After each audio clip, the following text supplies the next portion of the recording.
I seen all good people now. Wow, wow, wow, wow, wow, wow, wow, wow, wow. Good to be alive. Good to be here. Good to be practicing. We become better by practicing. Practicing is what helps us cement our habits and change our ways. And we have a lot of ignorance going on. It is in everything. It is actually in every way. Because of what reason? Because we take things for granted. Indeed, we point out we have an ability to fathom, to conceive of, to have a sense of.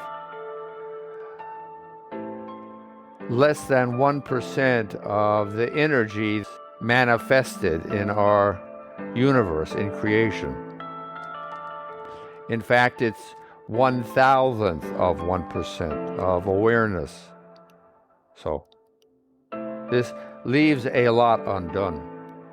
And yet, because we are in a blissful state of lacking awareness, we don't comprehend, we don't even fathom these things because we don't miss what we have never, in essence, experienced. But this is a major assumption we're making. We're saying it is beyond us. It may be very well we ignore what is in the presence of the electromagnetic spectrum, which is more closely the truth. These events and this energy is not occurring. It is we're not perceiving. We're not retaining an awareness or receptivity to what's also going on. Similarly to our breathing or our other bodily processes, our hearts squeezing, that are going on simultaneously and many thousands of times every day. And you already know the answer. That we are blissfully unaware. That's not a bad thing or a good thing. It's just a level of awareness to have. Because that's what everything is. The electromagnetic spectrum, again. Extrasensory perception.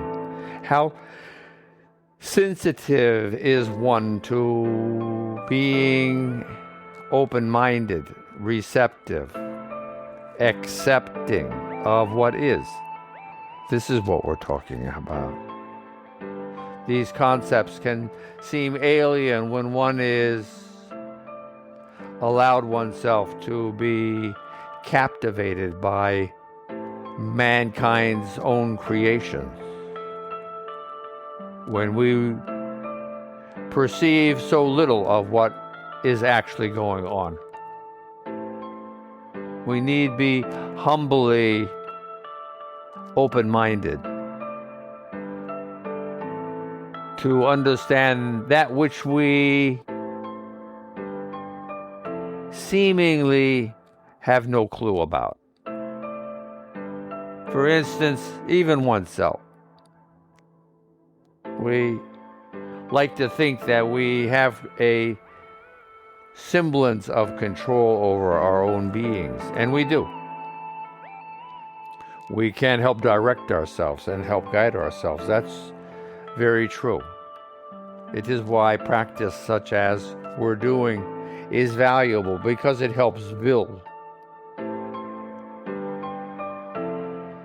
a routine, a suggestion to one's being, one's lesser and greater beings to coordinate and make this occur. And yet everything in life is the same way in varying degrees. making each moment unique, fashioning one's direction on the primordial sea. It is this way. We think of ourselves as being whole, but we are only a part. It is not you nor I that determine the beat of our hearts, the bellowing action of our lungs. Actually, not very much of anything. We exist as a layer in our minds, more or less. What control over your body do you feel you have? Some, yeah. Muscular, yeah. But in essence, there are many things that you would question and wonder inside of yourself. Is this my ability? That my heart pulses like this? That I seemingly have an automatic action of breathing in, pausing, breathing out, and pausing again? Do you think? Do you come to a conclusion when you fathom that for 9 months you were in your mother's stomach, in the womb, this symbolic cell of life, and had any idea or fashion about what was occurring? Of the dramatic creation from just one cell to a trillion?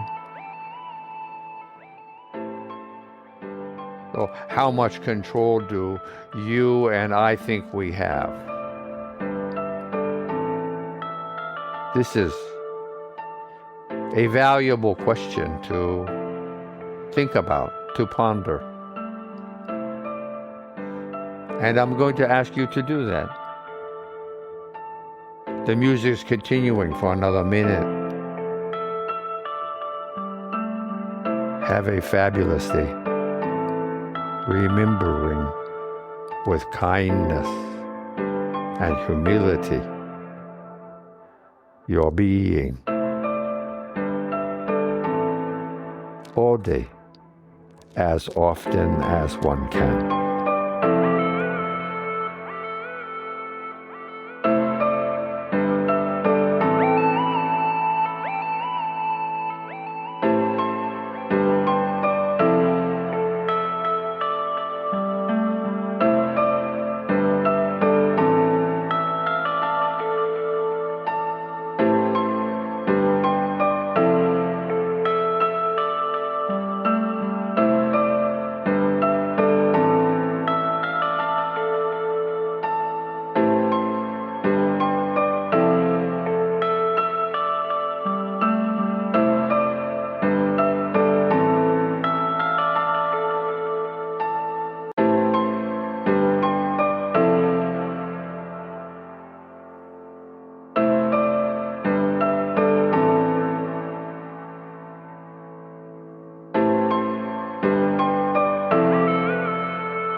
Namaste.